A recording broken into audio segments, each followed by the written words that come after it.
ይህ አዋዜ ልዩ ነው። ዘገባዎች እንደሚሉት በደመኛ ጎረቤታሞቹ ህንድና ፓኪስታን መካከል በተካሄደው የዛን ሰሞን የ4 ቀናት ቁርቋሶ ባለድሏ መሰሪዋ ጎረቤታቸው ቻይና ናት ይላሉ። ምክንያቱም የቻይና ወታደራዊ ኢንዱስትሪ የህይወቱን ትልቅ መገለጥ አግኝቷልና የዛን ቀን ፈረንሳይ ሰራሽ ስመ ገናናዎቹ ራፋኤል ባለብዙ ሥራ የጦር ጀቶችን ኮረሻሻሚ የጦር ጀቶች ጄ10 እና ጄ17ቶች በፓኪስታን እጅ ሆነው ራምቦን ሆነው ታይተዋል። ሁለቱ የታሪክ ቁርሾ ደም ፍላተኛ ያደረጋቸው እሳት በጨርቄ ጎረቤታሞች ህንድና ፓኪስታን ዓለምን የኒኩሌር ጦርነት ስጋት ውስጥ ወደ ከተተ የ4 ቀናት ትምትም ቲትፎርታት ያስገባቸው የአሸባሪዎችን ጉረኖ ያለቻቸውን ይዞታዎች ላይ በ80 የጦር ጀቶች የጋራ ሮኬት ውንጨፋ የተቀነባበረ ጥቃት ሚያዝያ 29 ቀን የፈጸመችው ህንድ ነበረች። ህንድ ለዚህ ምክንያት የሆናት በካሽሚር ፓህልጋም የተሰኘ የቱሪስት መናኸሪያ ቀዬ ፓኪስታን ደገፍ ያለቻቸው 3 አሸባሪዎች ተኩስ ከፍተው 26 ሰዎችን መረፍረፋቸውን ለመበቀል ነበረ። 25ቱ ህንዳውያን ነበሩ፣ አንድ የኔፓል ዜጋ። ሚያዝያ 14 ቀን በኢትዮጵያ በፈረንጅ ኤፕሪል 22 ህንድ የተፈጥሮ አረንጓዴና መልክዓ ምድራዊ ግርማ በተጎናጸፈ ሸለቋም በሚስቶቻቸውና በቤተሰባቸው ፊት የተረሸኑት ዜጎቿን ደም ለመበቀል ፓኪስታን ውስጥ 9 ቦታ ላይ የከፈተቻቸው ሩምታዎች 4 እጥፍ የሚሆን በቀል ያስገኟት ነበሩ። ቢያንስ 100 አሸባሪዎችን ረፍረፍ ያለሁ ብላለች። 80 ጀቶቿ በራሳቸው የአየር ክልል ውስጥ ታቅበው ከካሽሚር ግዛቷ ሰማይ ላይ ሆነው የተገለባበጡ የከፈቱት ጥቃት ኦፕሬሽን ሲንዱር ብለዋለች ህንድ።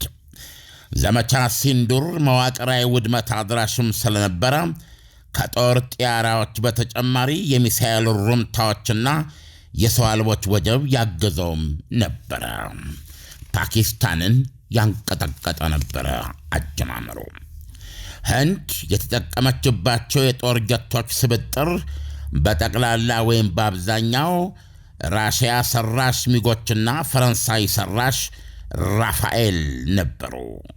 ፓኪስታን ደግሞ ጄ10 እና ጄ17 ቻይና ሰራሽ ጢያራዎችን።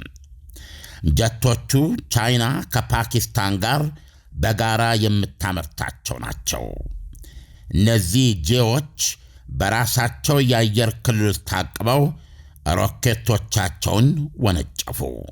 ወዲያውም ኢስላማባድ ጠላት ህንድ በቅርቡ የጦር መሳሪያ ጎተራዋ ያስገባችውን ራፋኤልን ጨምሮ በጠቅላላው 6 የጦር ጀቶቿን እንደ ሾላ አረገፍኳቸው ስትል አስታወቀች። ህንድ የጢዋን ዱብ ስላደረገው ስለዚህ ቅጽበታዊ ድምሰሳ ዝርዝር መስጠት አልቻለችም፣ አላረጋገጠችም፣ አላስተባበለችም።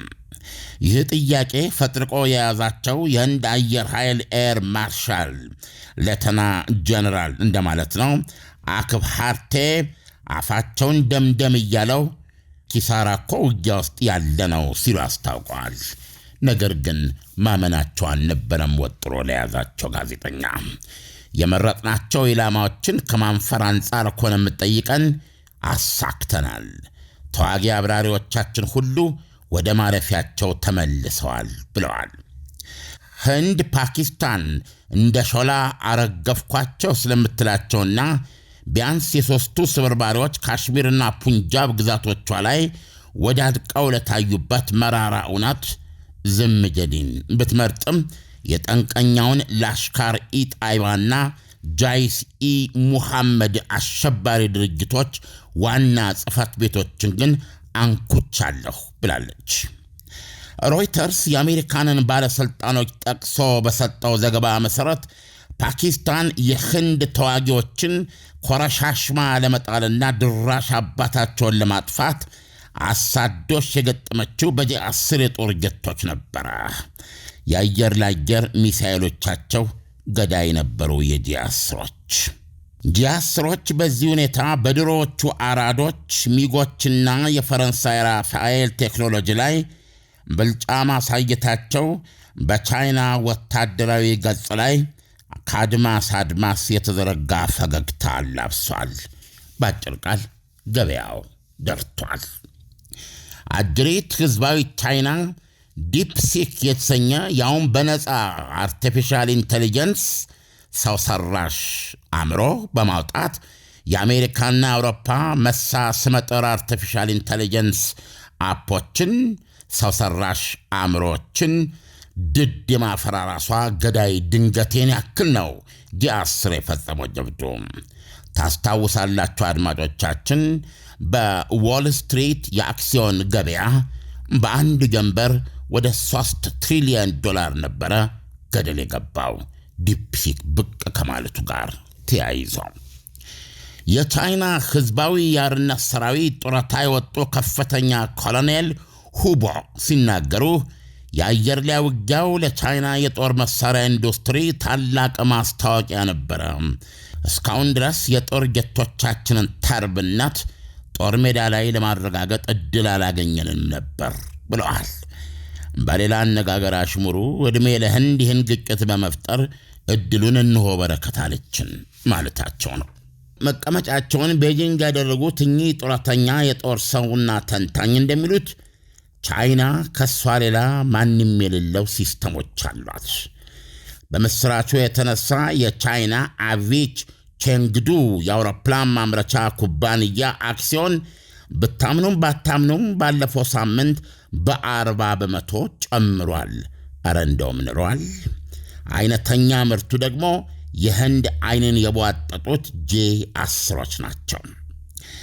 ቻይና ሰራሾቹ የሰማይ ላይ ገዳይ ጥያራዎች የምዕራቡን ዓለም ብርቅ ጥያራ ራፋኤልን ሲሮጥ ጫማው እንደወለቀበት ዕድለቢስ እያሳደዱ መቀንደባቸው የአገሪቱን ማኅበራዊ ሚዲያ በአርበኝነት ስሜት አጥለቅልቆት ነበረ። ህንድና ፓኪስታን በተዳሙበት ፍልሚያ አጅሬት ቻይና ትርፏን ካዝና ውስጥ ከታለች። ስወድሽ እኮ ቤጂንግ፣ አንቺ የሥራ አገር፣ አንቺ የሥራ ሕዝብ። ፓኪስታን ማለት ለቻይና ስትራቴጂክና ኢኮኖሚያዊ አጋር ናት። ሦስቱን ባለ ኒውክሌሮች አናክሶ የሚገኘው የካሽሚር ሸለቆ ውስጥ ህንድ ብቸኛ ናት። ቢሆንም ካሽሚርን ሰፋ ባለመልኩ ገምጣ ይዛ የምትገኘው ግን እሷ ናት። ቤጂንግ የቻይና ፓኪስታን ኢኮኖሚያዊ ኮሪደር ባለችው ፕሮጀክቷ መሠረት ከ50 ቢሊዮን ዶላር በላይ መዋለ ንዋይ ፓኪስታን ውስጥ እያፈሰሰች ነው። ግዙፍ የመሠረተ ልማት ግንባታ ተጧጥፏል። በዚህም የተነሳ ቻይና ፓኪስታን ተዳክማ ማየት የማትፈልግ ወገን ናት። ኢምቲያዝ ጎል የተሰኙ የፓኪስታን ደህንነት ተንታኝ ሲያጠቃልሉት የህንድ አቃጆችን ግርምታና ድንጋጤ ዋጣቸው። ቻይናና ፓኪስታን በዘመናዊ ውጊያ ውስጥ እንዲህ ባለ ጥልቀትና ትብብር ውስጥ መገኘታቸውን የዛለት ገና አወቁ ብለዋል። ዳኒ እንደሰማኸው ነው። ዓለም እንግዲህ ቻይና የህንድና ፓኪስታን ጦርነት እንዲፋፋም ለምን ማድረግ ፈለገች? በሁለቱ ሀገራት መካከል በሚደረገው ጦርነት ውስጥ ቻይና ምን ጥቅም ታገኛለች? አሪፍ ጥያቄ ነው። ያው ግን እንደሰማኸው ሁለቱ ሀገሮች ስትራቴጂካዊና ኢኮኖሚያዊ አጋርነት አላቸው። የዚህ መሰረቱ ምን መሰለ? ሂማሊያ በሚባለው የካሽሚር የሚገኘው በሂማሊያ ተራራ ዙሪያ ነው። ህንድና ፓኪስታን የድንበር ግጭት አላቸው እና ደግሞ እንግዲህ በዓለም ስሪት ከቃየል ጀምሮ ማለት ነው። ቃየል ነው ታውቀዋለህ? ቃየል ማለት የመጽሐፍ ቅዱሱን የአቤል ታላቅ ወንድም ገዳዩ ማለት ነው። አዎ፣ ለሰው ልጅ ሞትን ያስተዋወቀው። አሁን እሱ ተቅበዝብዘ ኑር ብሎ ካለው ጀምሮ እሱ ነው ከተማ የቆረቆረው፣ ድንበር የቆረቆረው እሱ ነው። እና ይሄ ድንበር ነገር የሰው ልጅ ሲያፋልጠውና ሲያስተላልቀው የቆየ ነው። አሁን ህንድና ፓኪስታን ሂማሊያ ላይ የግዛት ውዝግብ አላቸው። ህንድ አሁንም በቻይና ተይዞብኛል የምትለው ግዛት አለ። ቻይና ደግሞ እዚህ ድረስ የኔ ነው በማለት ትንቀሳቀሳለች በአካባቢው። ሁለቱ ይሄ ውጥረት አላቸው በቋሚነት ገብተዋል። ስለዚህ አሁን የሰው ልጅ ባህሪ ሆኖ ከቃየል የተቀበለው ባህሪ ሆኖ ከገዳይ የተቀበለው ባህሪ ማለት ነው። አየህ የተቀበለው ባህሪ ሆኖ ለዚች አናሳና ኮሳሳ መሬት ሲሉ ያላቸውን ግዙፍ ግዛት ከነዚያቸው ይዘው ለመጥፋት ወደ ኋላ አይሉ። ይሄ ስትራቴጂካዊ ጠላት ያደርጋቸዋል ማለት ነው ቻይናና ህንድን። ስለዚህ አሁን በዚህ በኩል ፓኪስታን በካሽሚር ግዛት ላይ ደግሞ ከህንድ ጋር አይንና ናጫ ናት። ለምን ያልክ እንደሆነ ካሽሚር አብዛኛው ነዋሪ ሙስሊም ነው። አየህ በፊት እነሱ በ1947 በፈረንጅ አቆጣጠር ከእንግሊዝ ቅኝ ግዛት ነፃ ሲወጡና ሙስሊሞች በአንድ በኩል ሂንዶች በሌላ በኩል በሚሰባሰቡበት ጊዜ ያው በድንበር ላይ የተፈጠረው ግጭት ይታወቃል። ወደ ሚሊዮን ህዝብ አልቋል። በዛ ነው ካሽሚር በልዑል በሚባል አስተዳደር ውስጥ የነበረችው ራስ ገዝ ናት። ሌሎች እንዲህ አይነት ግዛቶች አሉ ፕሪንስሊ የሚባሉ እና በወቅቱ የነበረው ልዑል ወደ ህንድ መሆን መረጠ ይለዋል። ስለዚህ በዛ የተነሳ ህንድ ገብታ ወደ 55% የካሽሚር ግዛትን ያዘች። ፓኪስታን ደግሞ ወደ 30% ነው ጆሊያ ማስቀረት መያዝ ያለችው። በዛ በኩል ደግሞ ወደ 15% ሳምቲንግ ይዛለች ቻይና። አሁን ነዋሪው ሙስሊም ነው በብዛት። ስለዚህ የህንድና የፓኪስታን ከነጻነት ጋር ተያይዞ የተደረገው ሀገሪቱን ሁለት የመክፈል ጦርነት የተካሄደው ዋነኛው ምክንያት ሂንዶች በአንድ በኩል ሙስሊሞች በሌላ በኩል የመሆን ነው። ስለዚህ በዚህ ስሌት ካሽሚር ሙስሊሞች ስለሆኑ የፓኪስታን አካል ነው መሆን የነበረባቸው። ስለዚህ ይሄ ግዛት የኔ ነው ህንድ በጉልበት የያዘችው ነው ብላ ታምናለች ማለት ነው ፓኪስታን። ህንድ ደግሞ አረባክሽ አሁን በእጅ ያለው የካሽሚር ግዛት ብቻ አይደለም በአንቺ እጅ ያለውም የኔ ነው የሚሉ ውዝግብ አላቸው። ስለዚህ በቋሚነት ያቺ ቦታ ሁለቱ ሀገሮች በየጊዜው እንዲዳሙ የተሰመረች ናት። በነገራችን ላይ 70% የካሽሚር ነዋሪ በህንድ ውስጥ ነው የሚገኘው። አየህ ስለዚህ አሁን ህንድ ከፓኪስታን ጋር በካሽሚር ከቻይና ጋር ደግሞ ሂማሊያ ላይ ባለው ድንበር የተናከሰች ስለሆነች ሁለቱ ጎረቤታሞች ግን የድንበር ውዝግብ ስለሌላቸው ቻይናና ፓኪስታን አሁን ህንድ ምን ሆነች ማለት ነው? የጋራ ጠላታቸው ማለት ነው። አየህ በዚህ የተነሳ ነው ቻይና በምንም መንገድ ይሄ ጦርነት እየባሰ ቢሄድ በቀጥታም ሆነ በተዘዋዋሪ ከፓኪስታን ጎን መሰለፏና ህንድን የበለጠ ማድማቷ የማይቀር ነው። ምክንያቱም ዘላቂ ጠላቷ ህንድ ስለሆነች ማለት ነው። በዚህ የተነሳ ነው ዳንኤል ቻይና ህንድን ከፓኪስታን ጎን የሆነችው ማለት ነው። ዓለም እንግዲህ በእነዚህ ሁለት ሀገራት መካከል የተፈጠረውን ግጭትና ውጥረት ለመፍታት እየተደረገ ያለ እንቅስቃሴ የለም ወይ? አለ። በተባበሩት መንግስታትም የተያዘ ጉዳይ ነው። አሁን ፓኪስታኖች የሚሉት ህዝበ ውሳኔ መደረግ አለበት ነው። ሌሎችም የሚሉት ህዝበ ውሳኔ ማለት እንግዲህ በህንድ እጅ ያለው 55% የካሽሚር ግዛት ውስጥ የሚኖሩ ነዋሪዎች ህንድ ውስጥ የሚኖሩት ነዋሪዎች እና ፓኪስታን ስላሉት ህዝበ ውሳኔ ከማጋሙን ትፈልጋላችሁ የሚል ነው። እና በዚህ ስሌት መሰረት ወደዚህ ነው መሆን የምንፈልገው ብለው እነሱ በሚሰጡት ውሳኔ መሰረት ችግሩ ይፈታ ነው የምትለው ፓኪስታን። አየህ ይሄን ህዝበ ውሳኔ ግን ህንድ አልተቀበለችኝም በማለት ታወግዛለች ማለት ፓኪስታን።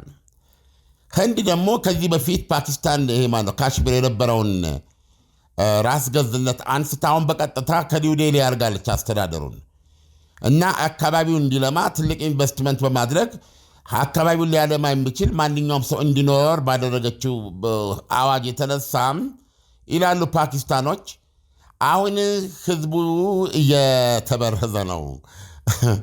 ፓኪስታን ውስጥ የነበረው አብላጫው የህዝብ ቁጥር አሁን ሂንዶችም እየገቡ በኢንቨስትመንት በመኖሪያነት እየኖሩ የህዝብ ቁጥር ዲሞግራፊ እየለወጠች ነው ህንድ በማለት ያሟታል።